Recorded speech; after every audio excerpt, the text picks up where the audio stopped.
पूरे देश में इस वक्त बिहार के विधानसभा चुनावों की चर्चा है और वो चुनाव जिसको लेकर पूरे देश और दुनिया की नजर बिहार पर लगी है। और पहले दौर का मतदान जो पोलिंग है वो हो चुकी है और पहले दौर में हमने देखा कि 57% करीब करीब वोटिंग हुई, जो पिछले विधानसभा चुनाव की तुलना में 6% वोटिंग ज्यादा है। और इसके अलावा इन चुनावों की पहले दौर में जो पोलिंग हुई इसकी खास बात यह भी रही कि एक भी हिंसा की, वायलेंस की कोई वारदात, कोई घटना नहीं घटी। क्योंकि आमतौर पर बिहार के बारे में कहा जाता है कि बिहार में चुनाव कराने में दो बड़ी चुनौतियां सामने रहती हैं। पहली चुनौती ये कि वहां पे वोटर्स का पार्टिसिपेशन यानी मतदान, जो मतदाता हैं उनकी सहभागिता ज्यादा से ज्यादा कैसे हो, क्योंकि हमने देखा है कि उत्तर प्रदेश, बिहार जैसे कई राज्य हैं जहां पर परंपरागत रूप से हम देखते हैं कि हमेशा कम वोटिंग होती रहती है।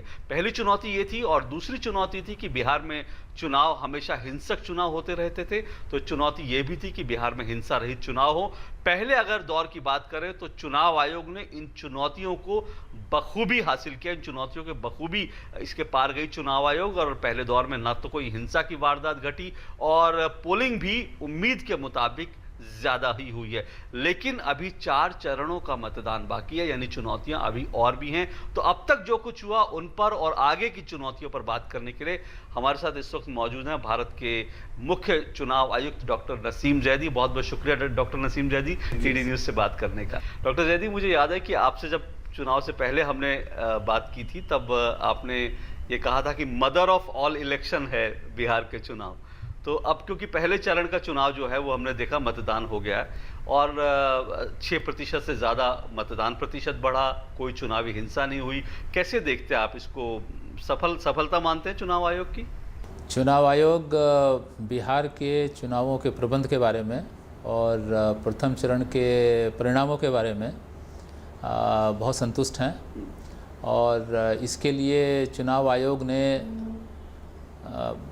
इलेक्शंस की जो प्लानिंग है वो लगभग 6 महीने पहले प्रारंभ करी थी। और मैं कहूँगा कि उसमें मैक्रो, माइक्रो और नैनो प्लानिंग भी, अगर मैं कह सकूँ, उसका इसमें भरपूर इस्तेमाल किया गया। दूसरा महत्वपूर्ण जो पहलू है वो ये है कि इस बार बिहार के लिए हमने बहुत अच्छे इलेक्टोरल रोल बनाए और उसके रिवीजन की कार्रवाई भी हम लोगों ने मई में शुरू करी थी और जुलाई के आखिर में हमने अपनी फाइनल इलेक्टोरल रोल को पब्लिश किया। अभी तक के फीडबैक के आधार पर आयोग बहुत संतुष्ट हैं कि इलेक्टोरल रोल के बारे में पूरे प्रदेश से, और प्रथम चरण भी हम लोगों ने अभी संपादित किया, कहीं से भी इस प्रकार की सूचनाएं नहीं मिली। नगण्य हैं जो कुछ मिली भी हैं, एक दो, कि उनके नाम इलेक्टोरल रोल में नहीं थे या उनके पास एपिक कार्ड थे और वो वोट डालने के बाद उनका नाम इलेक्टोरल रोल में नहीं मिला। उसका मुख्य कारण यह है कि इस बार बिहार में हमने जो इलेक्टोरल रोल बनाए, जैसा मैंने कहा, बहुत अच्छे बनाए और ये सुनिश्चित किया कि 100% एपिक बांटा जाए। और जिन लोगों के नाम भी हम लोगों ने इलेक्टोरल रोल से निकाले, उनमें से प्रत्येक व्यक्ति को हमने उसके डिलीशन की, उसके घर पर सूचना दी। दूसरा ये महत्वपूर्ण बहुत बात रही। तीसरा ये कि हमने अपने सारे मतदाताओं को इस बार 5 दिन पहले फ़ोटो वोटर स्लिप्स बांटी और इस बार के इलेक्शन में सबसे ज़्यादा प्रतिशत में फ़ोटो वोटर स्लिप्स मतदाताओं के घर पहुंची। हमारे आंकड़ों के हिसाब से करीब 97% फ़ोटो वोटर स्लिप उनके घर पहुंची और जो बाकी 2-3% रह गई थी उनको हमने अपने पोलिंग स्टेशंस पर बांटा। और इसी प्रकार से जो हमारी सुरक्षा के प्रबंध रहे और इलेक्शन मैनेजमेंट से संबंधित अन्य हमारे प्रबंध रहे, वो भी बहुत अच्छी प्लानिंग के साथ हम लोग लेके आगे बढ़े थे। और फिर उसके बाद हमने पॉलिटिकल पार्टी से मीटिंग करी, अपने अधिकारियों से मीटिंग करी। तो ये सब प्रयास हमने जो मोटे मोटे तौर पर आपको बताते चलें कि इससे हमारे प्रथम चरण के परिणाम से आयोग संतुष्ट हैं। अब आगे देखना है। जब आप आगे की बात करते हैं, क्योंकि अभी 4 चरण के चुनाव और हैं, तो सबसे बड़ी चुनौती आगे के जो 4 चरण में सबसे बड़ी चुनौती आपको कहाँ लगती है? देखिए, प्रारंभ में भी हमने आपसे कहा था कि बिहार में 2 क्या बल्कि 3 मुख्य हमारे चैलेंज थे। एक तो था कि बिहार की ट्रेडिशनल लो वोटर पार्टिसिपेशन 50% और उससे पहले तो 45% भी रहा। एक तो ये हमारा था कि इसे हम कैसे बढ़ाएं। दूसरा मुख्य चैलेंज था line order, violence, left wing extremism, वो दूसरा बड़ा चैलेंज था। और तीसरा चैलेंज जो था वो हमारा धन के दुरुपयोग का था। तो वोटर पार्टिसिपेशन आने वाले चरणों में भी एक हमारे सामने चुनौती है और उसके लिए अभी और प्रयासरत हैं कि वो पुराने सभी रिकॉर्ड्स को तोड़ें। जहाँ तक सुरक्षा की बात है, इसके लिए विस्तार से आपको आगे भी बता देंगे कि जो हमारे सुरक्षा प्रबंध हुए हैं उससे कम पोलिंग स्टेशंस पर या पोलिंग से पहले जो हिंसा की कार्रवाई होती थी या लेफ़्ट विंग एक्सट्रीमिज़म को लेकर के डर था, उस पे हमारा कह सकते हैं कि हमारा पूर्ण नियंत्रण रहा। और तीसरा धन के दुरुपयोग का चैलेंज था जो पहले चरण से पहले भी था, पहले चरण में भी था और अभी हमें आने वाले चरणों में भी उस पर बहुत सख्ती से अंकुश लगाना है। तो ये 3 चैलेंज हमारे आने वाले फेजेस में अभी अभी आने वाले फेजेस में भी आप इक्वली मानते हैं कि ये तीनों चैलेंजेस हैं? क्योंकि एक बार होता है कि जब एक हवा बनती है वोटर्स के बीच में भी एक हवा बनी और ऐसा हुआ कि भाई मतदान बढ़ चढ़ कर करना है तो शायद मतदान बढ़ेगा, लेकिन आप शायद चाह रहे हैं कि इससे भी ज़्यादा, क्योंकि कुछ टारगेट सेट किए थे क्या चुनाव आयोग ने? चाहते हैं कि चुनाव आयोग और भी ज़्यादा अगले आने वाले फेजेस में वोट प्रतिशत बढ़े, और उसके लिए क्या फिर करने की योजना है? देखिए अशोक जी, आपको बताएं कि पहला चरण शांतिपूर्वक होने के बाद ये हमारा आयोग में मानना नहीं है कि हम उसको लेकर के संतुष्ट हो जाएं। किसी भी ऑर्गेनाइजेशन के लिए और ख़ास तौर से जहाँ पर इस प्रकार का वृहद प्लानिंग होती है और इतने बड़े स्तर पर इसका मैनेजमेंट होता है, हम आखिरी चरण तक अपने आप को किसी भी प्रकार से वर्तमान व्यवस्था की सतर्कता को लेकर के हम कमी नहीं आने देना चाहते हैं। तो हम पहले चरण के परिणामों से जहाँ संतुष्ट हैं, मगर अभी हमें और कमर कसनी। किस तरह से आप वोटिंग परसेंटेज को बढ़ाने के लिए, या फिर जैसे आपने कहा कि सुरक्षा क्योंकि लेफ्ट विंग एक्सट्रीम के भी कई इलाके अभी बाकी हैं जहां पर चुनाव होना है, तो किस तरह की रणनीति, किस तरह की आप बना के चल रहे हैं? जहां तक हमारे वोटर पार्टिसिपेशन को बढ़ाने की बात है, हमारे प्रथम चरण में भी बड़ा चैलेंज था। लेफ्ट विंग एक्सट्रीमिज़म से प्रभावित है वोटर्स में डर हो सकता था कि वो वोट डालने के लिए बाहर नहीं आए, परंतु जो हमारे सामने रिज़ल्ट आए वो बहुत अच्छे रहे और 57% बढ़ा। पिछले 2010 के असेंबली चुनाव से 6% से ऊपर बढ़ोतरी है।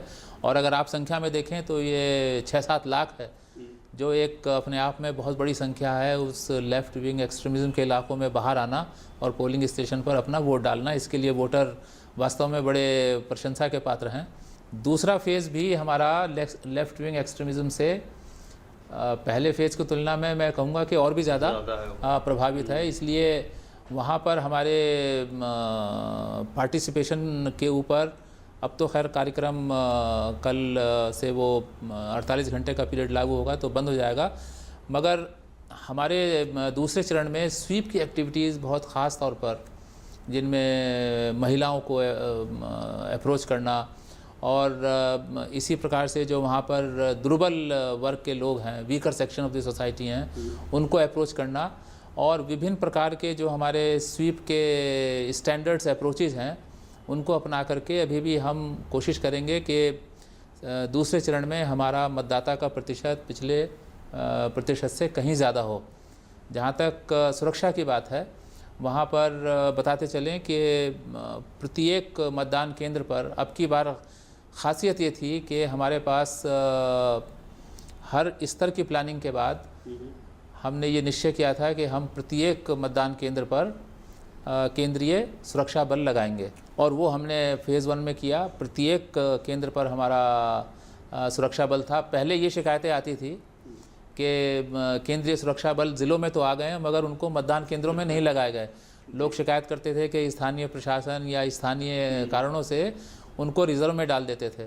इस बार बहुत इफ़ेक्टिव व्यवस्था बनाई गई कि जिसको मैं नैनो प्लानिंग कह रहा हूँ, कि हर एक जवान की भी तैनाती के बारे में अंतिम अनुमोदन हमारे ज़िलों में तैनात ऑब्जर्वर्स ने दिया है, और उसको सुनिश्चित किया गया कि कोई भी हमारा जवान अनावश्यक रूप से खाली ना बैठे, और ये हम कहते हैं बहुत बड़ी उपलब्धता है।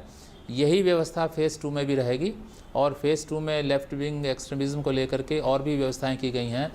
हमारे केंद्रीय सुरक्षा बल ड्रोन का इस्तेमाल कर रहे हैं, हमारे पास हेलीकॉप्टर्स भी विभिन्न स्थानों पर रखे हुए हैं ताकि वो तत्कालिक तौर पर सहायता पहुंचा सकें। एयर एम्बुलेंस रखी गई है और भारी संख्या में क्विक रिएक्शन टीम्स हैं जो कम से कम समय में किसी भी स्थान पर पहुंच सकते हैं। तो वो सुरक्षा के प्रबंध भी फ़ेज़ 2 में फ़ेज़ 1 की तुलना में हम कहेंगे कि और भी प्रभावी बनाए गए हैं। और इसी प्रकार से हमने धन के दुरुपयोग के बारे में बहुत ज़्यादा प्रबंध किए और मोटे आंकड़े आपको बताते चलें कि बिहार में हमने 17 करोड़ रुपया विभिन्न जो हमारे फ्लाइंग स्क्वाड्स हैं, टीम्स हैं, चेक पोस्ट्स हैं, उनके ज़रिए पकड़ा। ये प्रक्रिया 2010 से शुरू हुई, उस समय केवल 35 लाख रुपया पकड़ा गया था। पिछले साल 2014 में भी केवल 4-4.5 करोड़ पकड़ा गया था। इस बार अभी तो हम 4 फेजेस से दूर हैं और अभी तक हम 18 करोड़ पकड़े हैं। ये नया रिकॉर्ड बन रहा है। ये भी हम संतुष्ट तो नहीं है कि केवल 18 करोड़ पकड़ने से हम संतुष्ट हो जाएं, अभी तो बहुत कुछ बाकी है। और दूसरी बात, ये हवाला रैकेट का एक स्टिंग ऑपरेशन हुआ था जी, एक चैनल ने किया था, उसको लेके हमने आयोग ने बहुत कार्रवाई करी। इनकम टैक्स के लोगों के साथ मिलकर के इनकम टैक्स के लोगों ने सस्पेक्टेड मामलों में करीब 19 करोड़ रुपया की अनअकाउंटेड मनी का हिसाब किताब पकड़ा है। तो वो कार्रवाई भी फ़ेज़ 2 में भी और आने वाले सभी चरणों में और प्रभावी ढंग से चलाते रहेंगे। पैसों की इस्तेमाल की बात करते हैं तो जो इतना पैसा पकड़ा जा रहा है, क्या इसके पीछे क्या लगता है कि चुनाव आयोग सख्त हो गया या फिर पैसे का इस्तेमाल ज़्यादा बढ़ गया चुनाव में, इसलिए जो है ज़्यादा पकड़ में आ रही है चीज़ें? देखिए, ये तो एक सामान्य जानकारी है कि चुनाव में खर्चा जो लीगल एक्सपेंसेस हैं वो तो हमने लीगली बढ़ाए थे, वो थोड़ी सी सीमा बढ़ी है, मगर इलीगल मनी का इस्तेमाल पिछले सालों में काफ़ी बढ़ा है और जिसमें ये ब्लैक मनी वगैरह का बड़ा स्कोप भी बढ़ा है, ये सामान्य जानकारी में है। तो जब इलीगल मनी का उपयोग बढ़ रहा है तो उसका मूवमेंट भी होना स्वाभाविक है। वो एयरपोर्ट्स के माध्यम से, रेलवे के माध्यम से, सरफेस ट्रांसपोर्ट वाहनों के माध्यम से या हवाला के माध्यम से। तो हमारी रणनीति यही है कि विभिन्न माध्यमों से जो पैसा ब्लैक मनी का बिहार में मूवमेंट करेगा उस पर सख्ती रखना और उसी सख्ती की वजह से हम ये धनराशियाँ पकड़ भी रहे हैं। आपने स्वीप की बात की, 2010 में कहें तो इफेक्टिवली बिहार में स्वीप कार्यक्रम की शुरुआत हुई थी एक तरह से, और उसके रिजल्ट्स 2010 में हमने देखा। आपको लग रहा है कि ये कार्यक्रम सस्टेन कर रहे हैं और इसकी रफ्तार भी कुछ तेज़ हुई है कि पिछले कुछ समय में, या फिर आपको लगता है कि उसी तरह से चलता रहा, शायद उसी के कारण इतने अच्छे परिणाम आए? नहीं, स्वीप प्रोग्राम एक, जैसा आप इससे संबद्ध रहे हो, एक बड़ा साइंटिफिक प्रोग्राम के तौर पर विकसित हो रहा है और ये सर्वेज पे आधारित है जिसमें मतदाताओं की नॉलेज, मतदाताओं के एटीट्यूड्स, उनके बिहेवियर आदि का अध्ययन किया जाता है और उन सर्वेज के आधार पर हम लोग मालूम करते हैं कि कहाँ कहाँ पर गैप्स हैं और उन गैप्स को भरने के लिए फिर एक रणनीति अपनाई जाती है। स्वीप कोई एक तरह से स्टैग्नेंट प्रोग्राम नहीं है। जैसे जब शुरू में इसको प्रारंभ किया तो कुछ आइटम्स इसमें शामिल थे, उसे हमने स्वीप जनरेशन 1 कहा। फिर जब लोकसभा चुनाव हुआ तो उसमें हमने कुछ और उसके अंदर एडिशंस किए, अध्ययनों के आधार पर, अनुभव के आधार पर, उसको हमने स्वीप जनरेशन 2 कहा। अब आयोग बिहार में भी पार्शली और आने वाले समय में हम स्वीप जनरेशन 3 इवॉल्व कर रहे हैं जिसमें हम नए नए आयाम जोड़ रहे हैं, जिसका जिक्र किसी और अन्य अवसर पर हम आपसे शेयर करेंगे।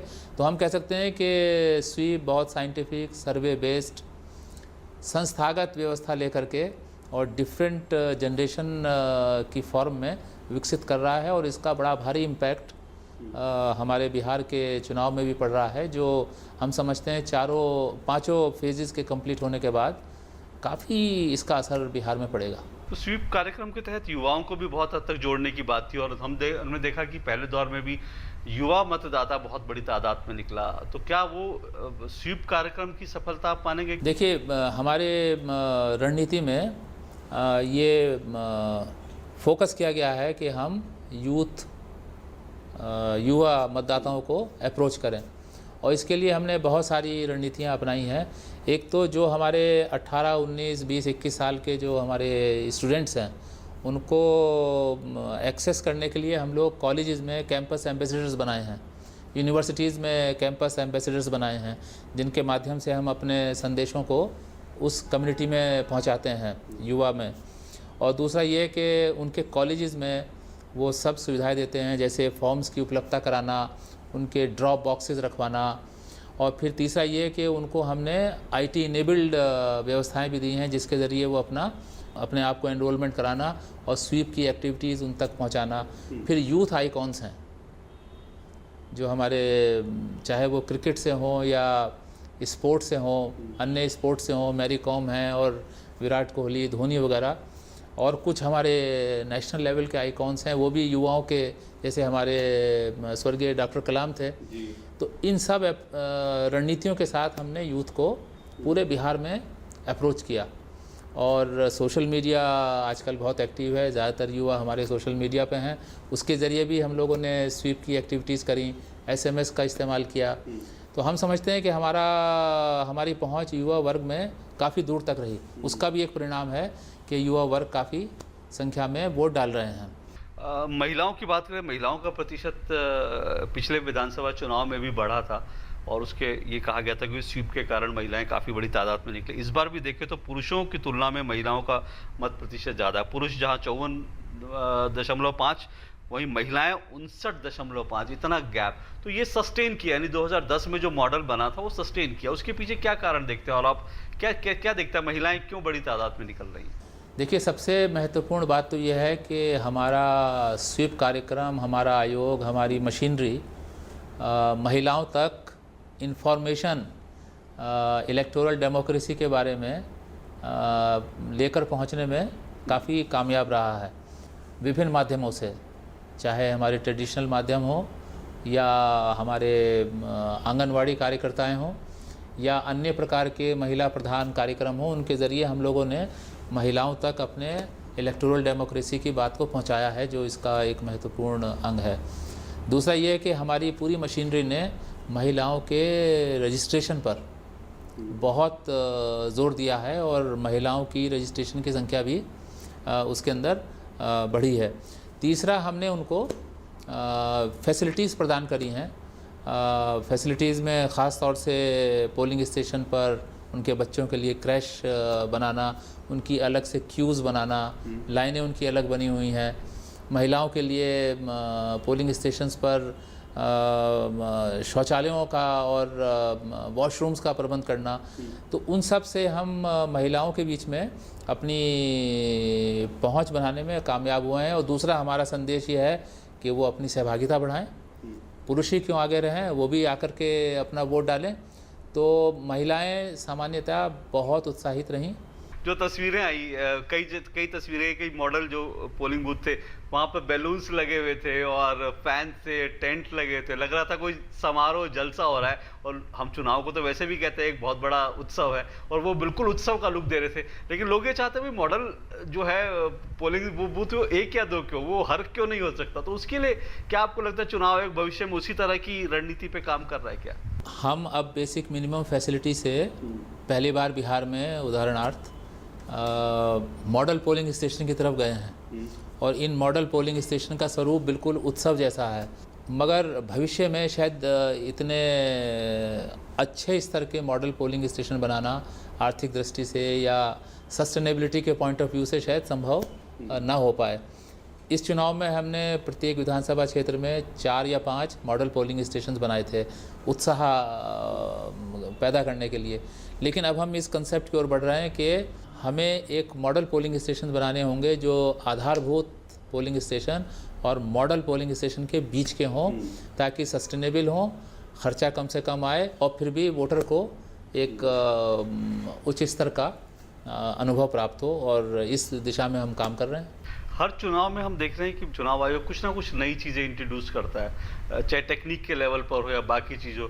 इस बार भी हमने देखा कि कई नई चीज़ें, एक तो आपने कहा कि वोटर लिस्ट के लेकर आपने कहा, फिर हमने देखा कि हमने ही रिपोर्ट किया कि कई पोलिंग बूथ पर जो है सबसे पहले जिसने वोट डाला उसको कैप दी गई, उसके ऊपर लिखा था कि उसको पहला मतदार, कई जगह सर्टिफिकेट दिए गए।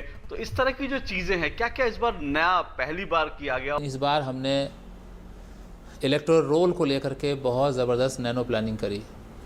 हम लोग रोज़ाना मॉनिटर करते थे कि कितना एडिशन हुआ, कितना डिलीशन हुआ, और केवल इसी पे नहीं छोड़ते थे। दूसरा ये देखते थे कि जिनका नाम ऐड हुआ उनको साथ साथ एपिक जा रहा है या नहीं जा रहा है। तीसरा, जिन लोगों के नाम हटा दिए गए वो आकर पोलिंग स्टेशन पर बड़ा समस्या पैदा करते थे कि हमारा नाम पिछली बार था, इस बार क्यों कट गया। उन सब को हमने, जिनके नाम हटे या जिनकी एप्लीकेशन रिजेक्ट हुई, सब के घरों पर हमने सूचना भेजी कि वो अपने नाम उसमें देख लें। दूसरा ये कि अंतिम क्षण तक लोगों को ये नहीं मालूम होता था कि चुनाव कहाँ पर है, उनका पोलिंग स्टेशन कहाँ पर है, तो हमने फ़ोटो वोटर स्लिप्स प्रारंभ करी। उसके बाद फिर ये आधारभूत सुविधाएं हमने प्रारंभ करी। फिर इलेक्ट्रॉनिक वोटिंग मशीन पर इस बार कैंडिडेट्स के फ़ोटो भी लगाने का काम किया, ताकि भ्रम की स्थिति ना हो, नाम ताकि एक ही नाम जैसे कैंडिडेट्स के बीच में भ्रम उत्पन्न ना हो। उसके बाद जो है हमने एक्सपेंडिचर मॉनिटरिंग के लिए जो फ्लाइंग स्क्वाड्स वगैरह हैं उसमें जीपीएस लगाए। शिकायत ये आती थी कि साहब सूचना आने के बाद भी हमारे स्क्वाड्स या तो उस तरफ जाते नहीं हैं या बहुत देर से जाते हैं और तब तक वो अवैध कार्रवाई हो चुकी होती है। उसको दूर करने के लिए हमने सारी गाड़ियों में जीपीएस को फिट किया। इस बार का नया एक्सपेरिमेंट 100% सीपीएफ का डिप्लॉयमेंट भी है। तो एक लंबी फहरिस्त है जो नए नए काम हम लोगों ने इस बार प्रारंभ किए। कुल मिलाकर देखें तो अब मनी पावर, मसल पावर की तो आपने बात की, कैसे उसको कर्व किया गया। पेड जो न्यूज़ है वो भी एक बड़ी चुनौती बन गया था। मतलब इस बार आपको लगा कि उसमें कुछ कमी आई है या उस पर ठीक से आप कर्व कर पाए? अभी तक जो हमारे आंकड़े हैं उसके हिसाब से बहुत नगण्य संख्या में हमारी डिस्ट्रिक्ट मीडिया मॉनिटरिंग कमेटीज़ ने पेड न्यूज़ के आंकड़े पकड़े हैं। जो हमें प्रथम चरण के मालूम पड़े हैं उनकी संख्या केवल 3 है। तो हम समझते हैं कि हमारी मीडिया सर्टिफिकेशन कमेटी और जो पुराने समय में हम लोग पेड न्यूज़ से संबंधित मामलों की कार्रवाई भी कर रहे हैं और हुई भी है आयोग में, 1-2 मामलों में डिस्क्वालिफिकेशन भी हुआ, उसको लेकर के लोगों में अब जागरूकता आ रही है। और इस बार अभी तक तो हम पेड न्यूज़ के मामलों में कमी ही देख रहे हैं। पेड न्यूज़ में भली कमी आई हो, लेकिन अगर हम पॉलिटिकल राजनीतिक भाषणों की बात करें तो वहाँ पर हम देख रहे हैं कि लगातार लक्ष्मण रेखाओं का उल्लंघन हो रहा है और काफ़ी हेट स्पीचेस वहाँ पर बिहार में हो रही हैं। तो उसको लेकर आपने एडवाइजरी तो जारी करी है, लेकिन आपको लगता है एडवाइजरी देना पर्याप्त है? क्योंकि एडवाइजरी के बाद भी हम देख रहे हैं इस तरह की घटनाएं घट रही हैं। देखिए, इसमें थोड़ा सा संतुलित एक दृष्टिकोण अपनाना होगा। मॉडल कोड ऑफ कंडक्ट हमारा 7 या 8 भागों में है। जो bulk model code of conduct का अनुपालन होता है वो इतना ज़्यादा प्रोजेक्ट नहीं होता जितना कि इस प्रकार के असंयम हो करके गैर शालीन भाषा का उपयोग करना। मोटे मोटे तौर पर आयोग मॉडल कोड ऑफ कंडक्ट के अनुपालन से इस पहलू को छोड़ करके संतुष्ट हैं। पिछले कुछ समय में इसी बिहार के चुनाव में कुछ मामले आए हैं हमारी जानकारी में। अभी हम कहेंगे कि इन्फ्लेमेटरी या प्रोवोकेटिव स्पीचेस तो अभी हमने बिहार में नोट नहीं करी हैं।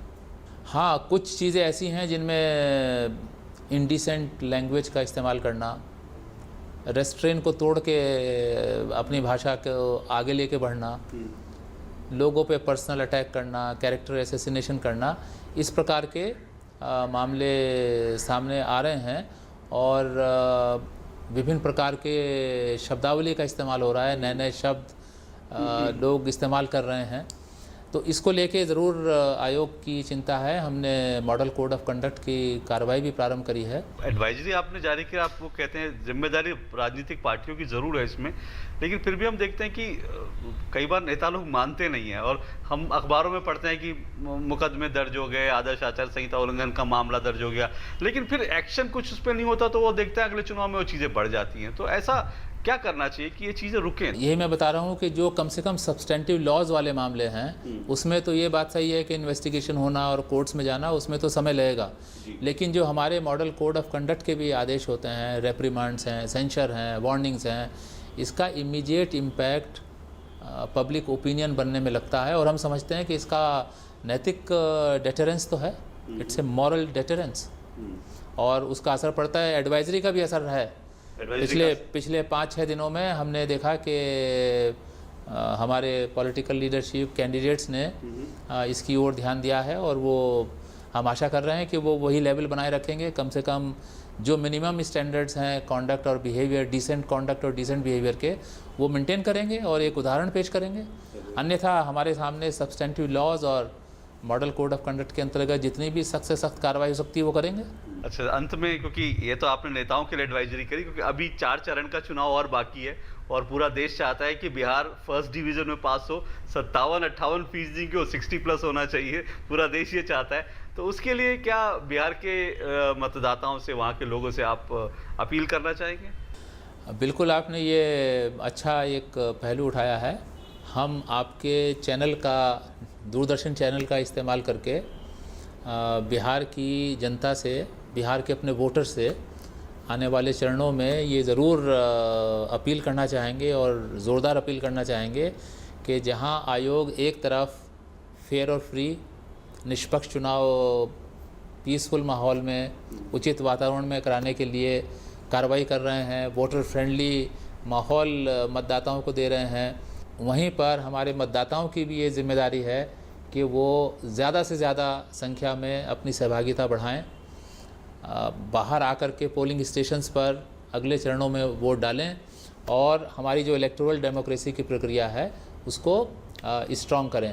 दूसरी एक अपील और हम वोटर से कहना चाहेंगे कि आने वाले चरणों में उनको एक पूर्णतया भय मुक्त माहौल मिलेगा, क्योंकि हमारे पास सुरक्षा के प्रबंध इतने प्रभावी हैं कि हम अपने मतदाताओं को भय मुक्त वातावरण देंगे, और हम उनसे ये आह्वान करना चाहेंगे कि वे निर्भीक होकर के, बिना किसी डर के वोट डालने की प्रक्रिया में भाग लें। हमने ख़ास तौर से जो हमारे वल्नरेबल सेक्शन के लोग हैं, जो हमारे वीकर सेक्शन के लोग हैं, उनके वोट डालने का वातावरण बनाने के लिए बहुत सख्त कार्रवाई करी है।